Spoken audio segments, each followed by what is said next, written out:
Hey guys, Graham and Chris back here with you again. What a week it has been in Major League Baseball. We had a Brawl by the Bay. History gets made twice on Saturday. Actually, really three times if you think about all the grand slams that were hit, which we'll get to here in a few minutes. And really, at the end of the day, of all the teams in baseball, the Angels are probably feeling a little bipolar right now as they feel like they got crushed and the wind taken out of their sails early in the week. And then yesterday they see Albert Pujols hit number 600 on his career for home runs in grand style at home.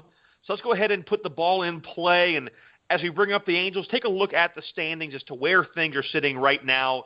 All is quiet on the Western Front, at least in the American League. The Astros have a comfortable 13-game margin over the Angels, who are the nearest team at 29-30. The Stros, the only team in the AL West over 500, very comfortably so at 41-16 coming into today, June 4th. Chris, none of us really thought that what the Cubs did last year was going to be repeated unless it was done by the Chicago Cubs. This year, that is a team that's in a conundrum and not in free fall by any stretch, but they finally went back to 500. But the Astros, we thought were going to be good, but similar to a team in the Rockies we discussed last week, I don't think any of us thought they were going to be this good, this dominant, and we were just, have a massive drop-off with the Rangers, who won that division last year. Yeah, nobody predicted this from the Houston Astros. You and I predicted the Houston Astros to really make a run at this division this year, and we thought maybe they would have a little bit of trouble with Texas in achieving that. But I don't think any of us pictured the Astros being the first to 40 games. I don't think any of us pictured the Astros being 13 games ahead of the next team in that division. I don't think any of us pictured the Astros having the largest margin of lead in baseball in their division.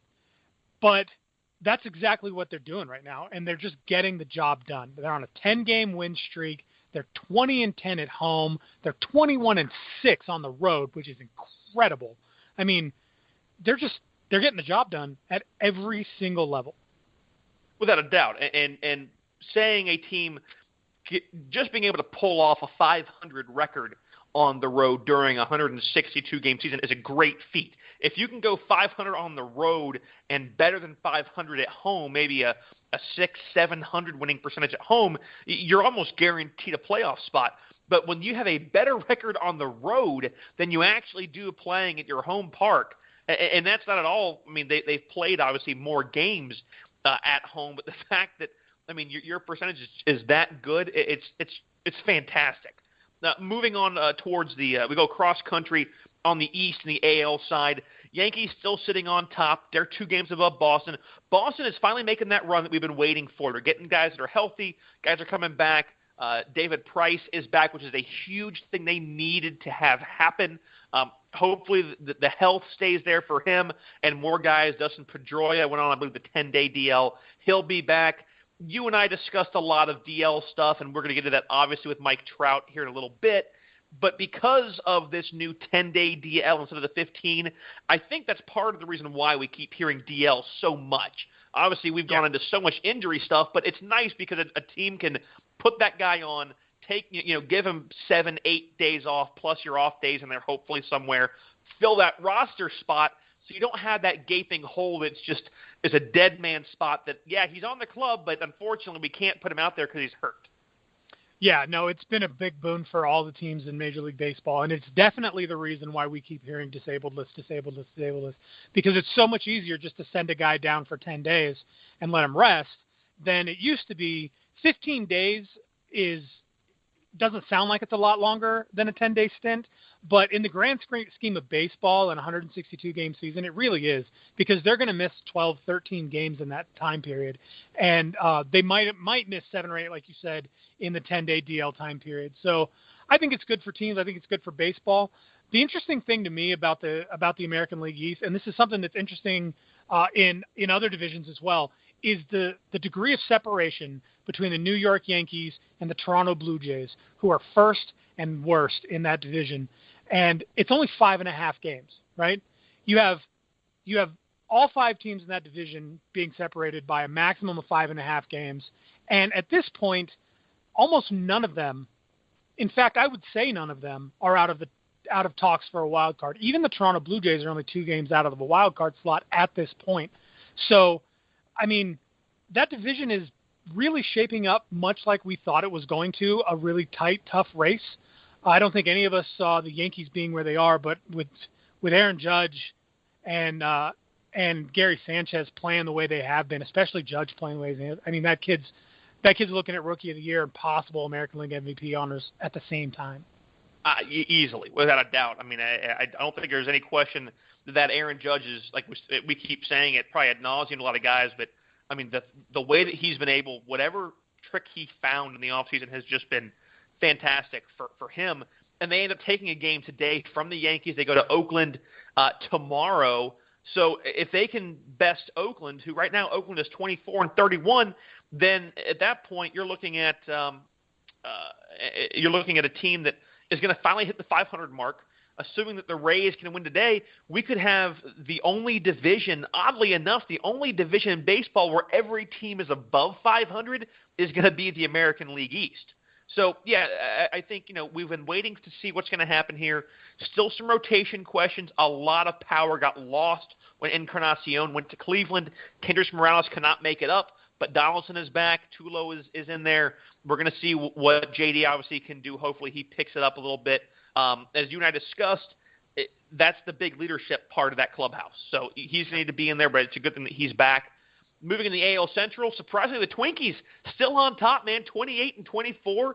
They are a game up on Cleveland, but just as you said, the parity is there. The White Sox are 5.5 games back, and that's the bottom of the division. 5 teams separated by 5.5 games. The Indians are the nearest. They're a game back. And then the Tigers 2 back. So, I mean, again, really tight, not a lot of separation happening yet, which is something that I think is exciting to see. And something interesting here, as we look into this, the Royals right now are a team, they're 5 games back. They're 24-30. I don't think they're going to keep this proximity to the top of that division for very long. One of the guys that they traded for in the offseason looking for some extra pop was Jorge Soler. Traded Wade Davis out of their bullpen to the Cubbies. In return, they get Jorge Soler. Soler got optioned down to AAA this year. He has been off to an absolutely abysmal start. Nothing has looked good for him. He is hitting below the Mendoza line. He's hitting, I think, 196, something like that. I'm sorry, 164. That was just being polite to him. 164. He's got 1 homer, 10 walks, 19 strikeouts. It has not been a good year for him. And we've seen a consistent drop in his average and production since he came into the league in 2014.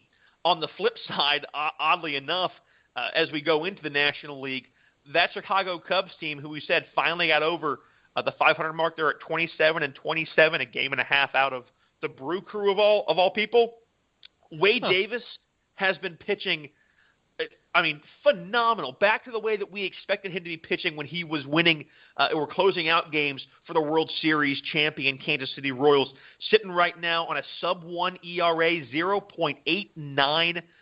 His walks and hits per innings pitched, 0.738. Just fantastic numbers. He's allowed 2 earned runs. He's given up 1 homer, 7 walks to 27 strikeouts in 20 innings. I mean, it's absolutely fantastic. He's 2-0, so he's got a couple of wins in there as well. Pitching like we haven't seen Wade Davis pitch in quite a long time. So once again, Theo Epstein shows why, in my book, yes, he's the president of baseball operations, not the GM, but to me shows making a move like that, why he's already a Hall of Famer. I think as a guy who's still active, just go ahead and put him in. He's taken 2 teams to the World Series, ended huge droughts, knows how to make teams who are laughingstocks winners. It's been fantastic, and the Cubbies are about to start making that run that's going to make the Brewers and the Cardinals just start shaking their heads and looking up from the bottom, I think. No, I agree. You can't keep a team with as much talent as the Cubs have down for very long, and we've seen them now. They beat St. Louis yesterday. They're going to play St. Louis again today. Hopefully, take another W from them. But they've won 2 of their last. They've won their last 2 games, And they're just a hugely talented club. And Wade Davis pitching the way he is, he hasn't blown a save all year. He's lights out. I think that the National League Central is really the team, or really the division in baseball right now that most mirrors what's going on in the American League, with the Central and the East being separated by such small margins. You look at the National League East and you look at the National League West, both of those divisions from worst to first, we're talking about a 15-game margin between the Philadelphia Phillies and the Washington Nationals, and a 12-game margin between San Francisco and Colorado. And there's just no closeness there. You see that same sort of thing in the American League West, but that's not really anything against the other teams in that division. All the teams in that division are still in it as far as wild card talks are going. But when you have a team like the Astros with 41 wins, you're going to get a big separation like that. When you look at the teams in the National League East and the National League West, these are teams that are 10 and 15 games outside of a wild card slot right now. They're just not in the conversation as far as standings go this year. And it really shows you, and that's the odd thing. We talk about parity, and I know, guys, we're getting ready to move on because there's a ton of stuff to get to history-wise. But that's what shows you, there is a very close proximity, which I guess is kind of a double negative there, but a huge closeness in the bottom, 2, 3, and 4 in the National League East. A half game between the Braves, the Marlins, and the Mets. And then you go 4.5 games between the Mets and the Phillies. The problem is that separation that's right there. You're fighting for gold or for silver and bronze. I mean, the Nats are about to lap you. They're 10 games ahead of the Braves right now at 34-20. The only team in that division that is over 500. It's why I think we both thought that the National League East. Actually, I think it's why I'm surprised. We thought the NL East was, I think we rated at our 4th, maybe 5th worst division in baseball. It's a lot worse than I thought. I mean, I'm not saying that the NL or the AL Central, who we rated as the worst, is a whole lot better, but you're getting a team like the Twins who are making things happen we didn't expect. So it shows you that what you think is going to happen coming in, it never tells you, the full story of what could happen. And I think, as we mentioned to Adnan a couple of weeks ago when he was on, which of course, guys, you can always find all of our podcasts, anything that's happened in the past on our Facebook page, Out of Left Field with Chris and Graham, of course, the Out of Left Field baseball community, and check us out on Twitter at OO Left Field on Twitter.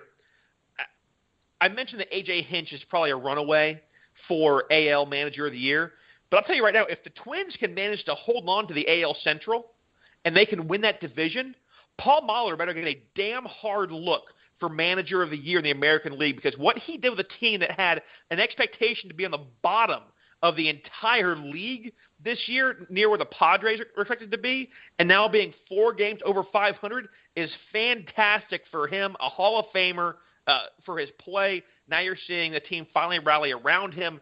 If they can hold on to it, I think similar to Dave Roberts, we might see that thing where we thought Joe Madden should have won it and Roberts got it.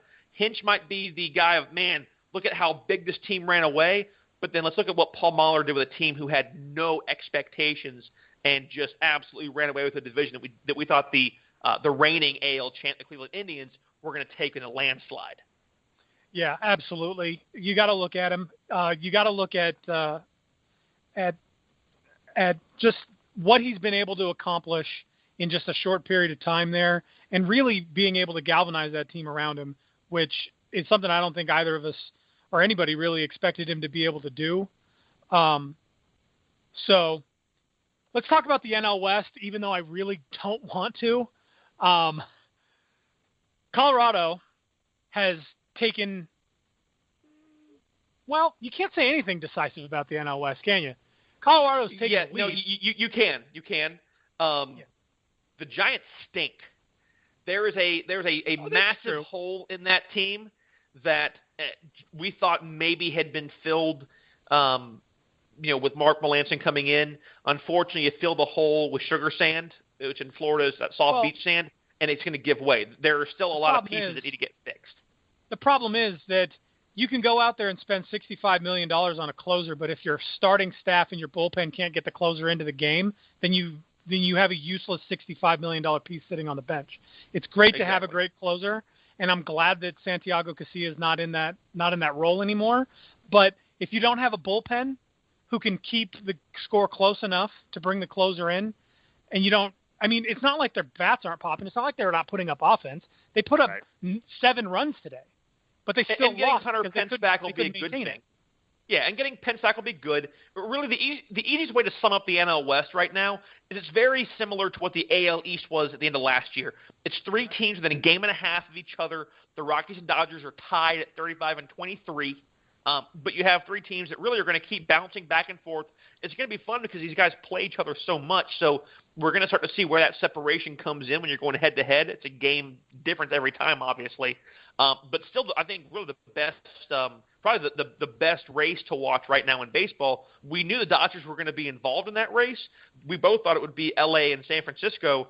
The Rockies we thought were going to be good soon, but no one pictured it was going to be this good this soon. So as we mentioned, obviously, here's a little behind the scenes, guys. Chris and I tend to record this. We do the broadcast, everything kind of set going. Usually 24 hours before it gets released. Normally we go up Sunday night. We try to do it usually Saturday afternoon, Saturday evening, get everything done, splice in any of the good sound edits we want to do for you, have a little bit of fun, and put it up. So that's what we did yesterday. And then a no-hitter happened. Then 7 grand slams happened. Then 600 home runs happened, and we went, well, I guess we got to redo the show.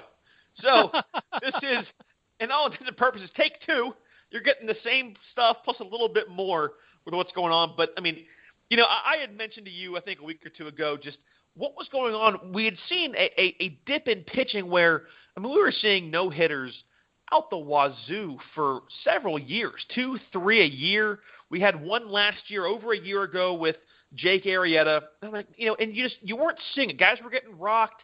You get some guys that get a little bit deeper into games, maybe 7. I don't start looking at no-nos until really the 8th, near the 9th, when it really could have a chance at happening. So I'm sitting there watching you and hey, I see Edison Volquez is through 7. Like, oh, okay, we're getting a little close. I mean, he's had an absolute horrific year. There were thoughts by him, pundits, guys that analyze baseball for a living who didn't even know if this guy was going to be able to win a game this year. He's 2-7. Everything was looking awful.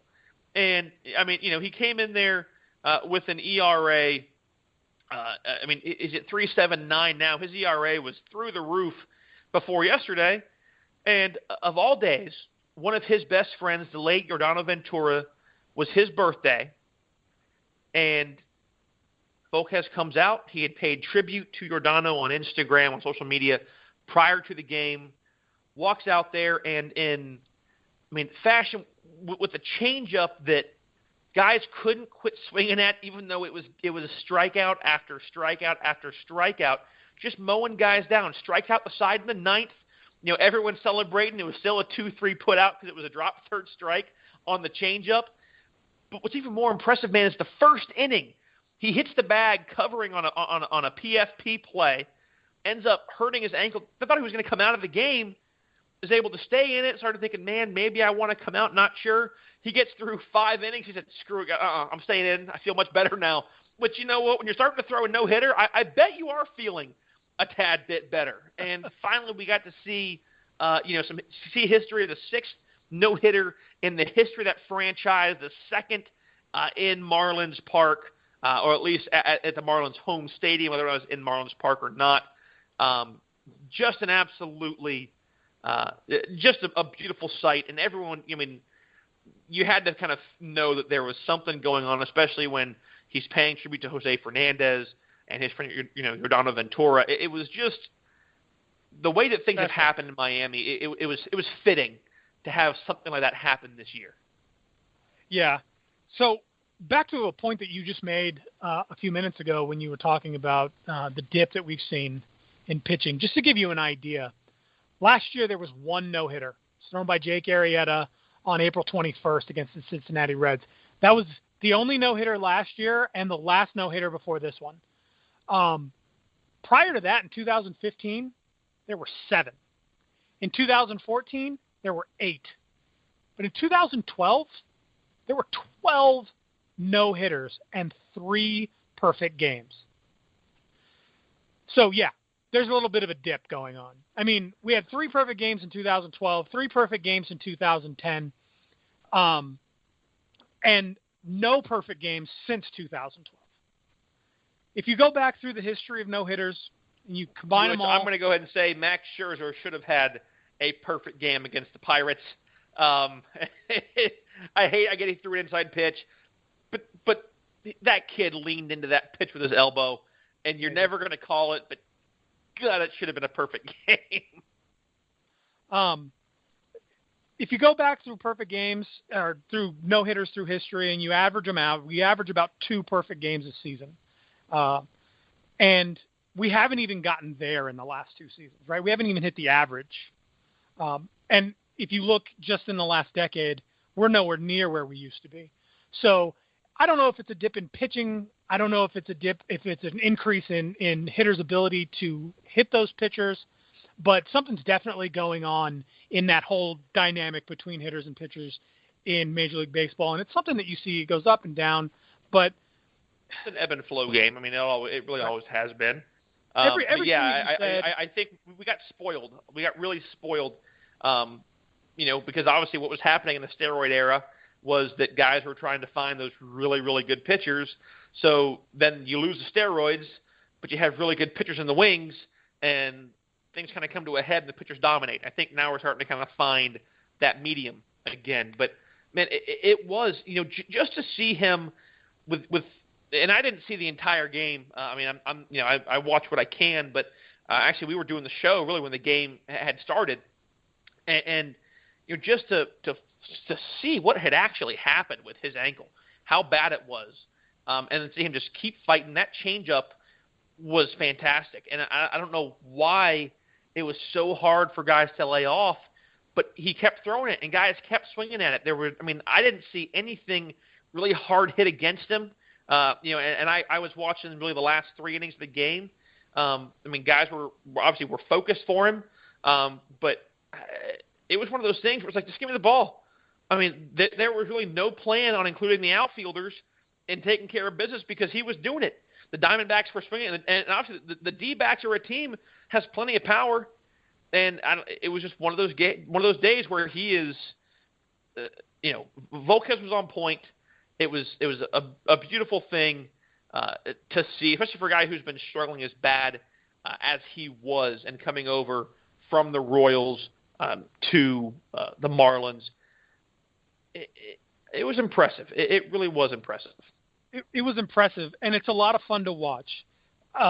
People always talk about hitting home runs, and ladies love the long ball, but watching someone get dialed in, especially after going through what he went through with that ankle injury early in the game, watching someone just get dialed in and lock in and just start mowing guys down, it's fun to watch for me.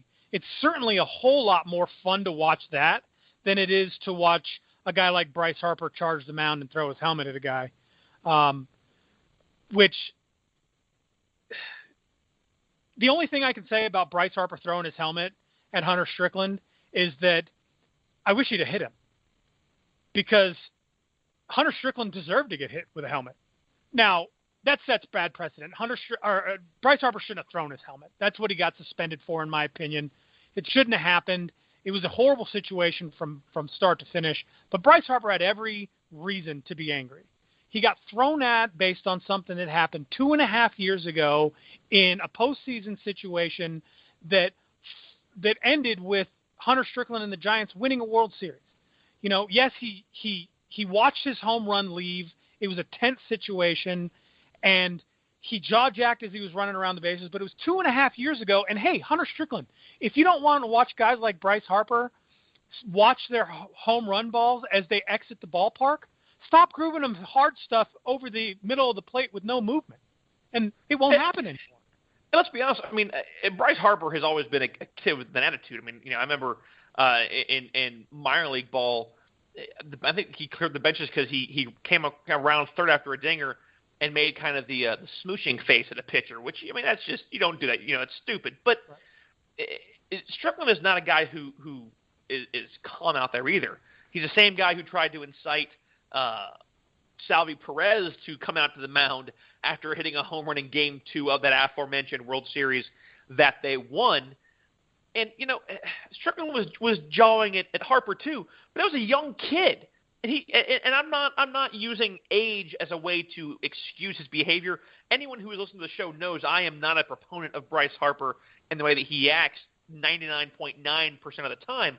But that was also similar to how we've said Jose Bautista, that bat flip last year was, or rather 2 years ago, was fine because it was the biggest moment in his career in front of his home fans.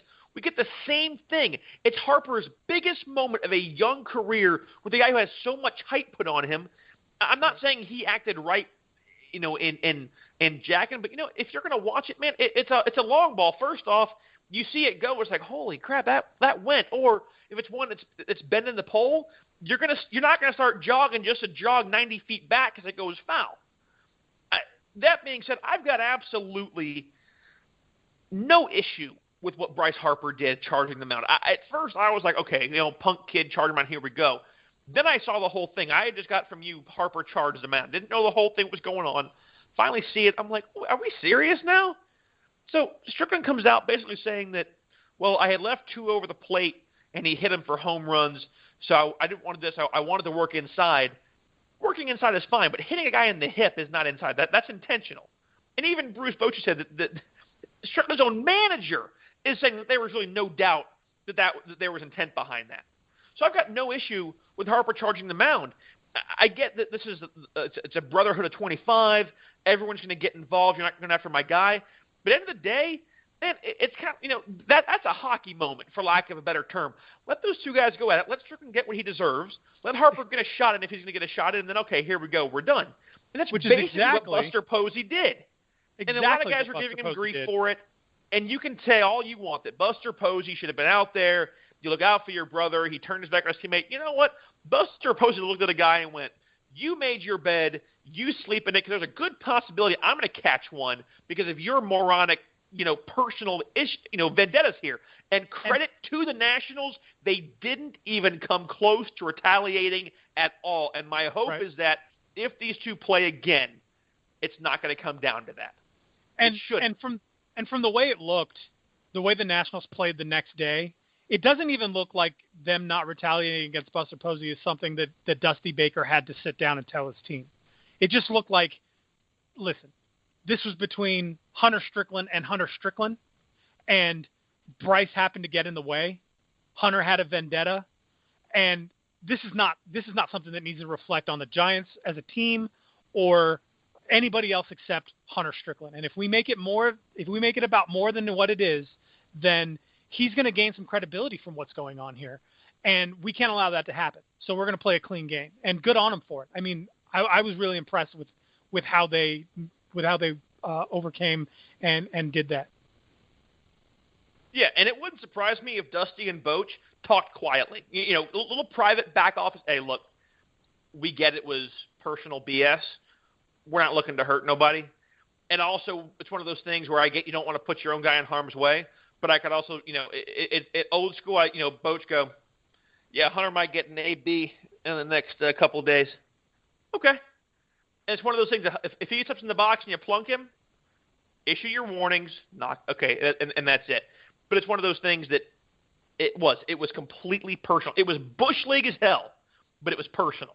And the problem there is that Hunter Strickland allowed personal feelings, personal BS from 2 years ago to, I don't even think cloud his judgment is a worthwhile statement. He just became, he saw red. It's like, I'm going to get this guy back. Dude, you got jewelry out of the deal. So what? He hit 2 off of you. End of the day, you got the last laugh, and that was Bryce Harper's exact idea. Is this guy really still upset? He won a ring. I don't even remember that crap. So yeah, it was junk. Harper ends up serving 3 games. He dropped his appeal after MLB reduced his suspension from 4 to 3. I'm fine with 3 games. Again, you throw your helmet. That's the difference. You're throwing your helmet as a weapon. If you throw a punch, in that instance, yes, you have an option to go to first or charge the mound. But in this case, and it has been said by many guys, Manny Machado included, at some point you got to stick up for yourself because you've got one guy out of 10 on the field, if you include him, all the fielders, and the batter, who can wield a weapon. And I'm supposed to just accept that and walk down to first. At some point, you know what? You make a stand. And Harper has been treated that way a lot of time in his career. His first hit by pitch was when Cole Hamels plunked him in the back. Remember how Bryce Harper got him back for that? Yeah, he took one over the yard. No, he stole home. Oh, was that his home steal? Yes. Hamels picked off the first, and Bryce Harper stole home after getting plunked in the back. Well, it's one of those situations where, and we've talked about this so much on this show, about how we don't like the idea of hitting guys for really any reason unless it's an accident, right? There's not a situation that you and I can come to an agreement on where a guy should be getting hit on purpose because it's dangerous. It leaves way too much open to injury. Like you said, if Bryce Harper took that 98-mile-an-hour fastball 10 inches lower, he might be out of the game maybe forever. If that breaks his kneecap, that's a hard injury to come back from. And you saw what happened to Kyrie Irving. I mean, it took him almost 8 months to get back from that, and even trying to get comfortable putting pressure. It is. So there's never going to be a situation where you can get me to say, yeah, no, that guy needs to get hit. Even Jose Bautista, who flips his bat on a home run when he's down 8-3, and his home run makes it 8-4, and gets hit. He gets hit in the first, in the first pitch of his next at bat the next day. That's, in the grand scheme of unwritten rules, that's exactly how it should happen. But I still don't think it should happen. And the ironic thing is he gave that mea culpa when he got to home plate. You're right. I was wrong. I get it. And yet you still feel the need to go ahead and hit him just because, you know what? I'm going to stick it to you. Like, okay, right. I get you have the ability to do that. But end of the day, but move on. Start playing the game the way it should be played. I mean, yes, if a guy takes a cheap shot, if you get someone who slides, spikes up, and tries to get somebody in the groin on purpose, and you groove him one in the ribs, that sucks. But I kind of get that because you're not going to have your shortstop reach over and punch the guy in the face. Okay, I understand why you're doing it, but something like this where it's just I'm mad at you because you took me yard twice. Right. How about a better idea? Get over yourself. You're a pitcher. It's a game of failure. Yeah, exactly. And in the end, you didn't fail. You won a World Series. So get over it. Yep. So we're going to take a quick break, guys, and we'll be back in just a few minutes. I think we have a commercial break real quick. Yeah, we're going to take a quick commercial break. A new sponsor of the Grueling Truth Network. Of course, we are part of the Grueling Truth Network at Grueling Truth on Twitter and thegruelingtruth.net where legends speak. Proud to also be brought to you by MLB Mayhem.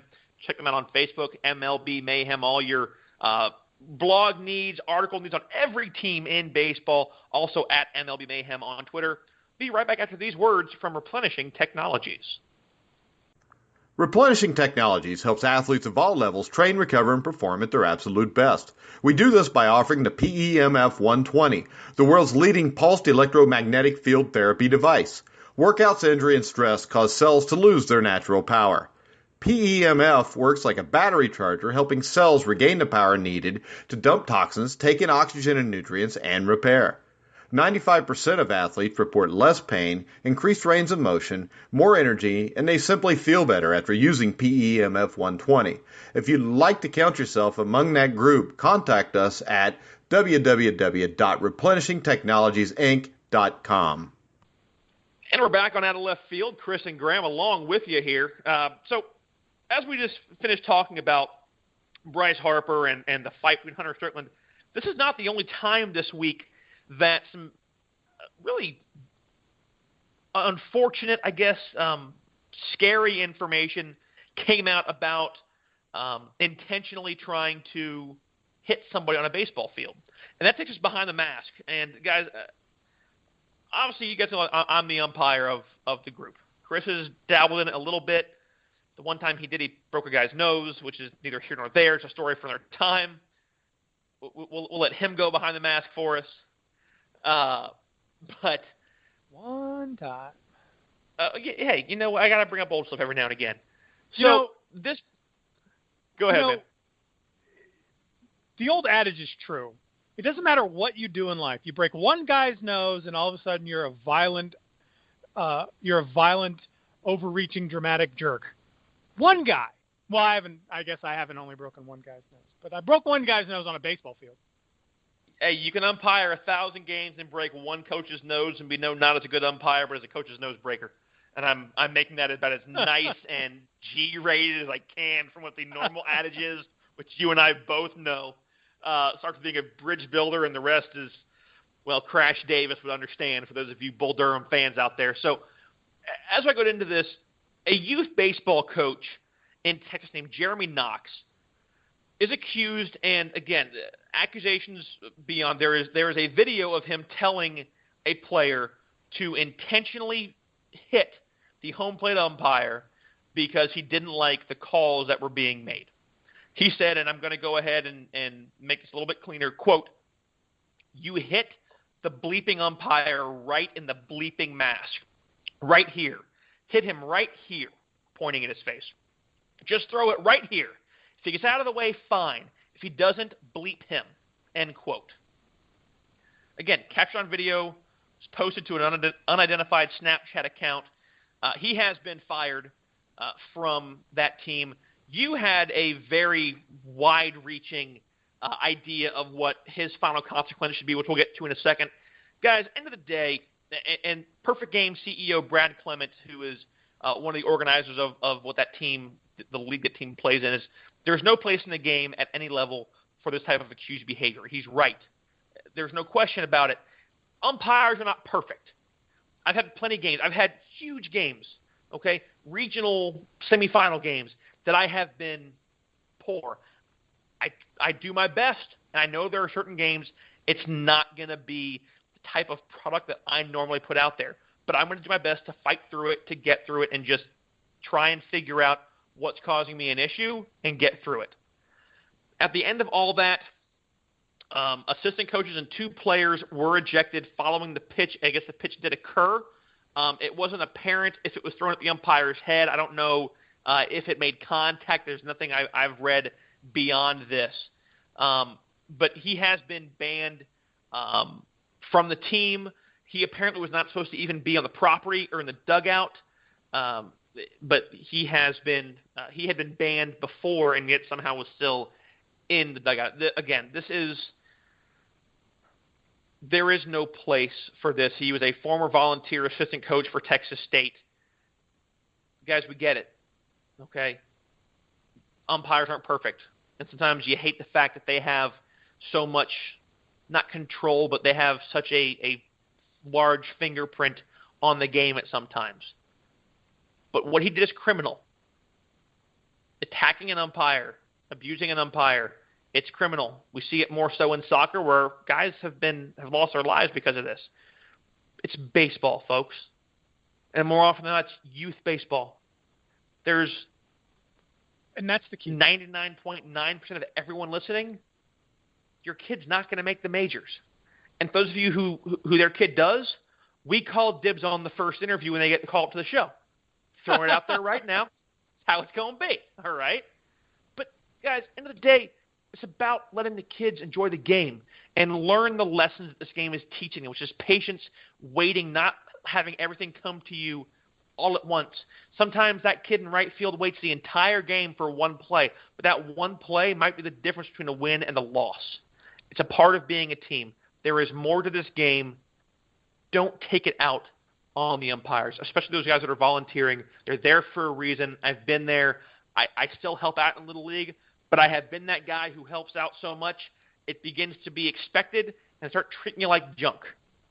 Unfortunately, it is the way some people allow the game to turn for them.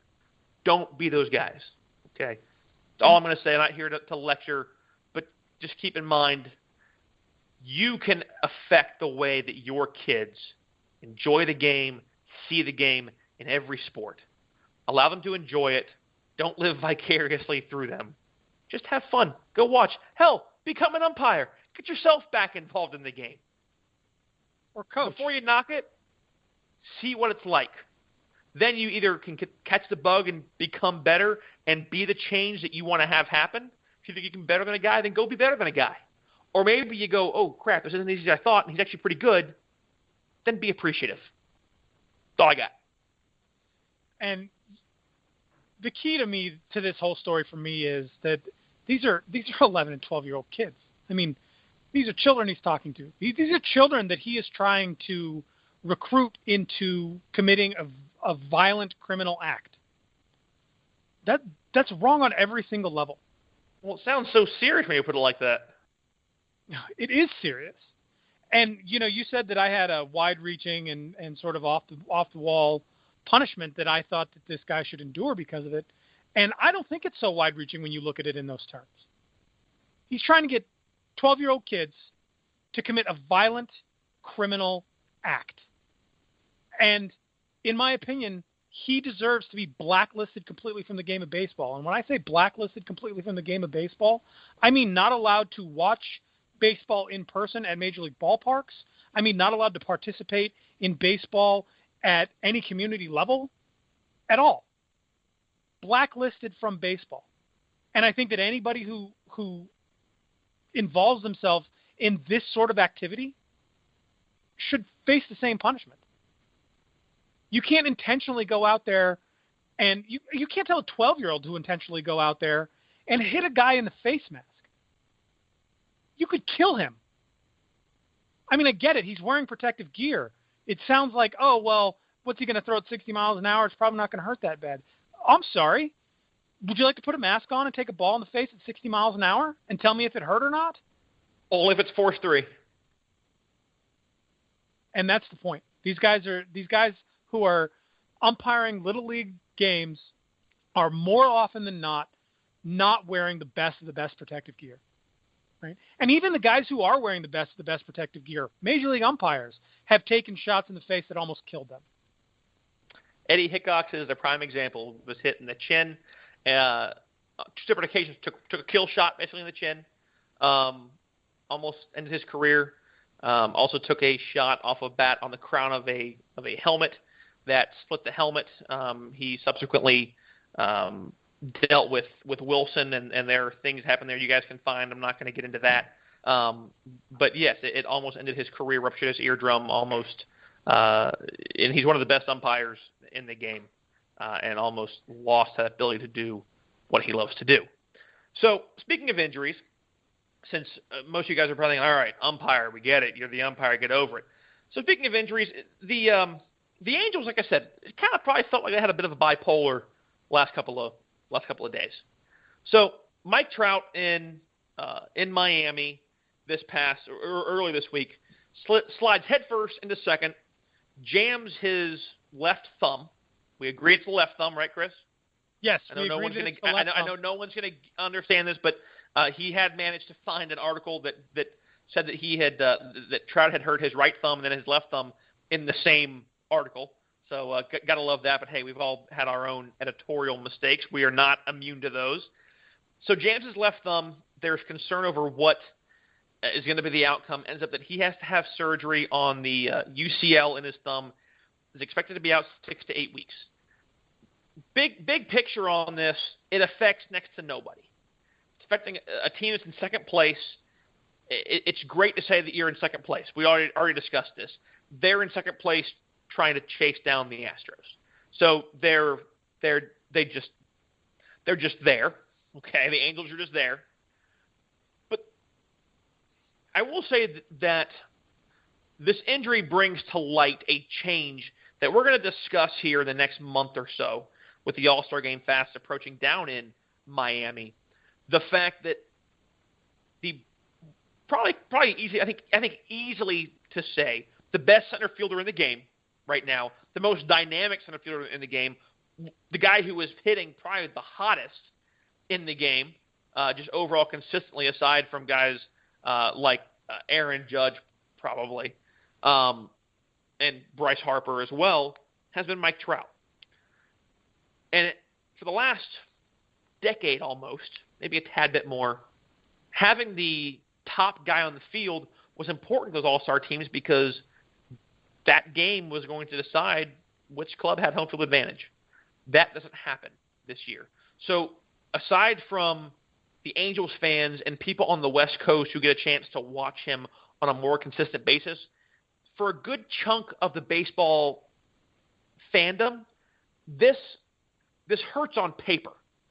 But I don't think it hurts as much the way baseball is going to be perceived because, again, he's a West Coast guy. You don't see him as much. It's very much akin to the way that the Heisman Trophy is described when it's a West Coast guy making a run for the trophy because he doesn't get seen on national TV because their games are so late. You're going to miss him in the All-Star game. He's coming back maybe right at the All-Star game time. I mean, 6 weeks would put him pretty much the week of the All-Star game. I cannot imagine Mike Scioscia goes, "Hey, Mikey, you're good to play. We haven't seen you in a month and a half, but your first game back's going to be for the American League." I don't see that happening. He will be there. I have no doubt he will be in Miami. We won't get to see him on the field. It sucks that his first trip to the DL is because of this, but my hope is that it doesn't hamper him throughout the season. Obviously, it's not going to matter big picture for that team, but I want to see Trout come back and play the way we've been seeing him play. On a tangentially related note, do you plan to be in Miami for the All-Star game? For the All-Star game, probably not. I would love to. I am going to go down there probably a couple of days prior and try and visit with our buddy Adnan Verk, who's going to be down calling the celebrity softball game. So I will be down there, probably to see the festivities of what it's going to be like. I have a chance to meet up with him. If they want to give us press credentials, hell yeah, I'll be down there for the All-Star game. But unfortunately, the way that work kind of goes, the next week after the All-Star break, I'm actually heading to North Carolina for a Little League softball regional tournament, and then actually heading somewhere else. I think 2 weeks after that, I have another trip planned somewhere out west. Oh, somewhere out west? I'm just somewhere out west now? I see how it is. me and my Diamondbacks tickets are just somewhere out west now. Which, by the way, guys, something to go ahead and get you prepped for. Obviously, we love having fun. And keep an eye on this at OO Left Field on Twitter and Out of Left Field with Chris and Graham on Facebook. Chris and I will be doing the podcast live at it's Chase Field, right?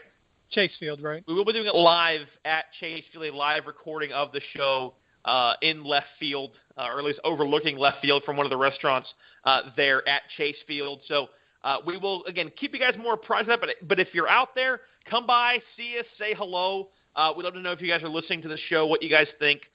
It'd be a blast for us. If you want me to sign something, I don't know why, but I'll do it. That probably sounds really self-serving, and maybe it is, but, I mean, everybody has their own druthers, I suppose, so there it is. But we will be in Phoenix doing that. So, again, please come out if you're out there and say hello to Chris and I. So, Chris and when me. you say that, yes, when you say that the Angels are probably feeling a little bit bipolar, I think you're absolutely right, because the loss of Mike Trout hurts the Angels, but the performance of Albert Pujols is probably what's keeping them at least close in terms of the wild card. They're never going to get close because they're in that crazy league with the Astros, but they're only 2 games out of a wild card slot, and Pujols' hitting has been kind of a big part of that. And yesterday we got to watch him become only the 9th member of what is known colloquially as the 600 Club.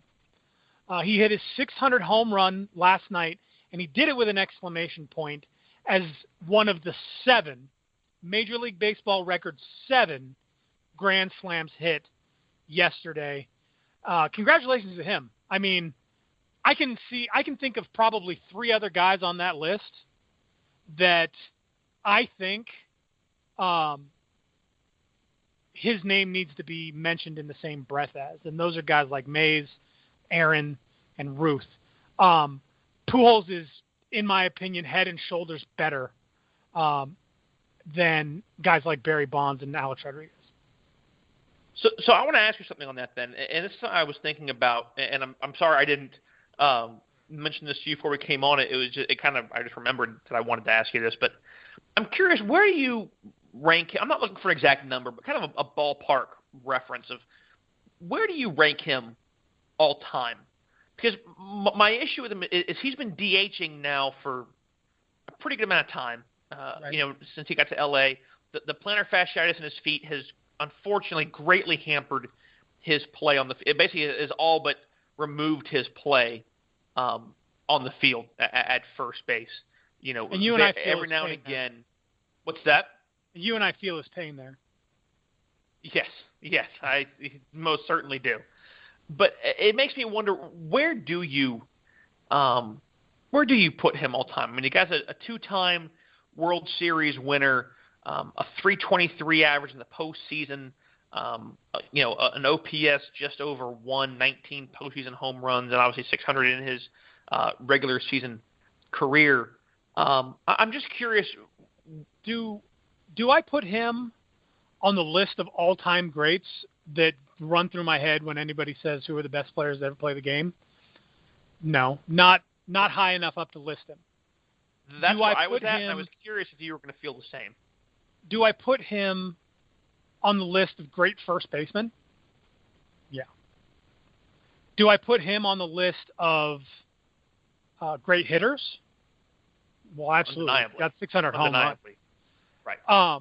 But where I really put Albert Pujols high on the list is great ball players. Not great people who play ball, but great guys who play baseball. He's a class act. He was, without a doubt, the heart and soul of that St. Louis Cardinals team in his tenure there. He's always you got to been, credit that team for not bringing him back. I mean, he asked for a ton of money, and we're seeing that the Angels forked over a ton of cash for him and Josh Hamilton, and it never paid off. I mean, credit to them. And he was a class act leaving, and it wouldn't surprise me to see a billboard in St. Louis that congratulates him. If we haven't seen it in the news yet, it would not surprise me at all because of what he means to that community. But it was a great call by that front office team, unfortunately, to let him walk.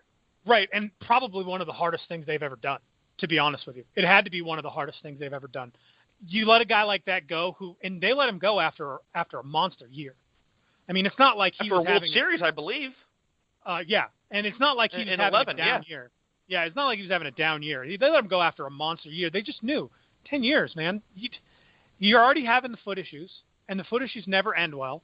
And you want 10 years, and you want hundreds of millions of dollars. It's just not going to happen here. And it had to be difficult. And unfortunately, the Angels got the short end of that stick because they have had to keep him as a DH and fill that role at first base.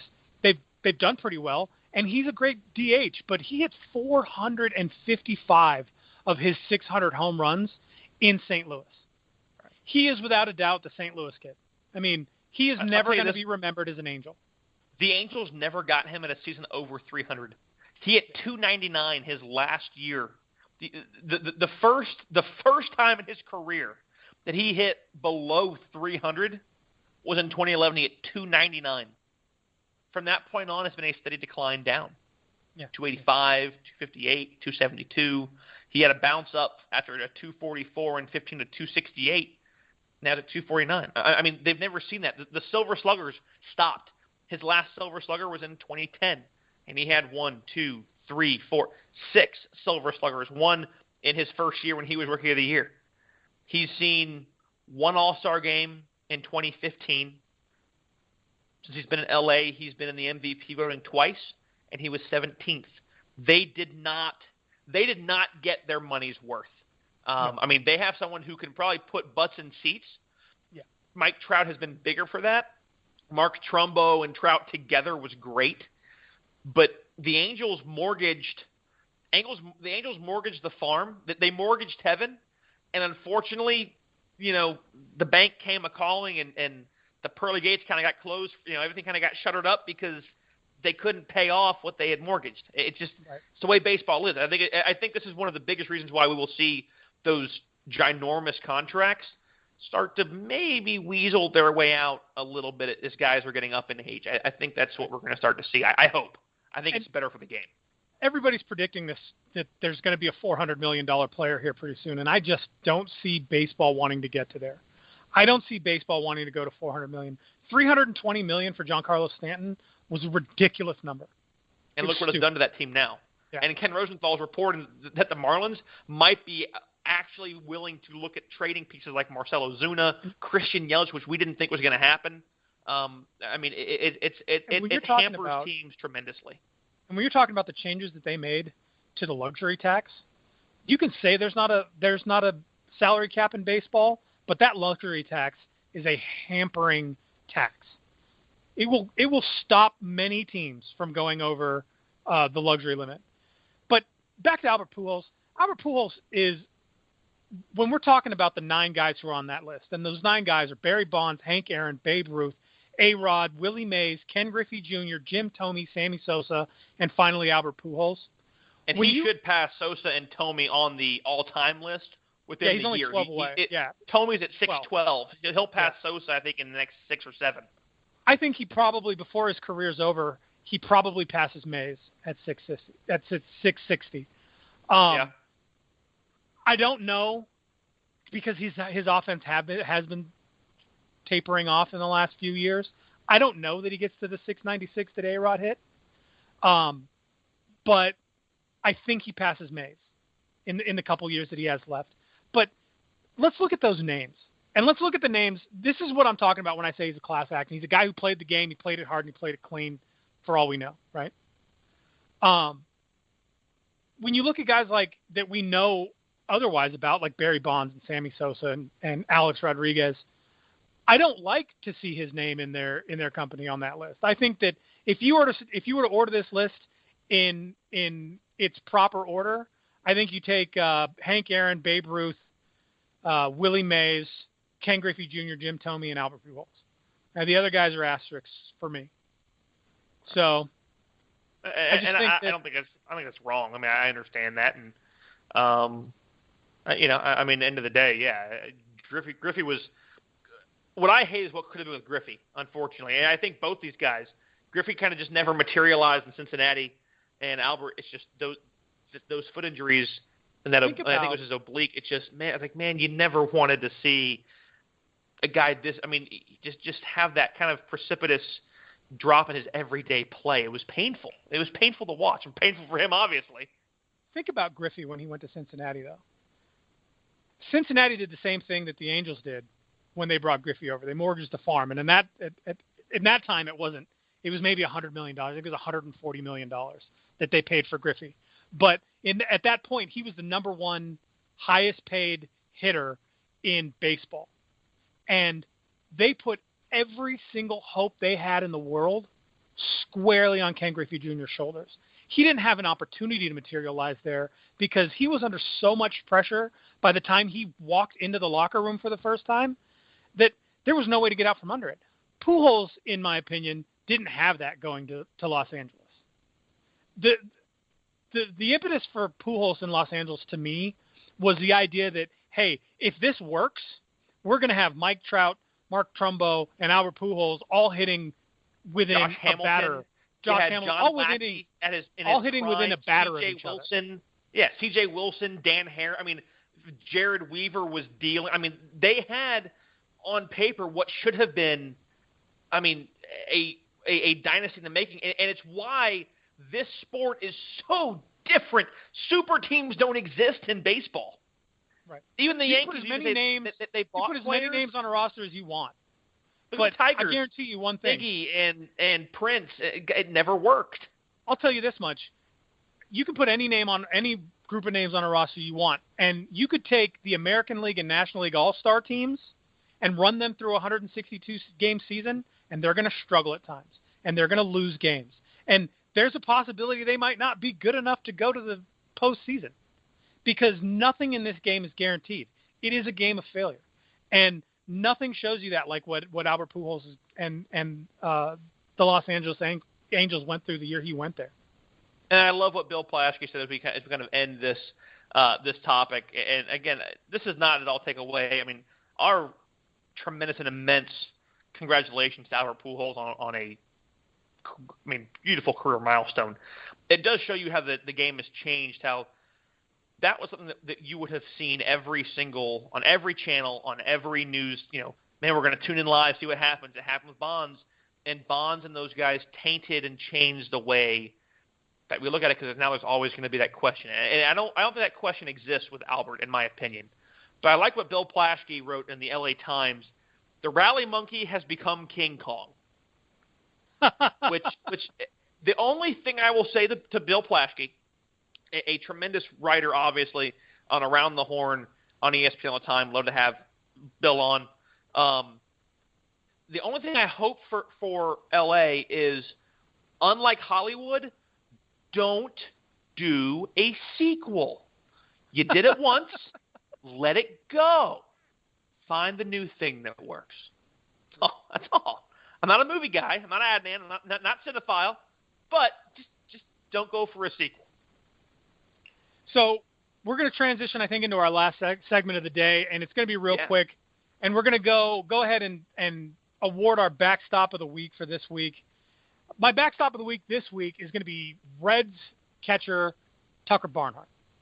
And this was pretty easy for me to do. We're talking about a guy who's caught 14 guys stealing and only allowed 12 this season. He's good enough for number one in the National League at 53.8%, throwing out guys stealing. And that translates, obviously, into a week-by-week thing. And this week he's thrown out 5 and only allowed 1. So defensively, it's easy. And offensively, well, he's contributing.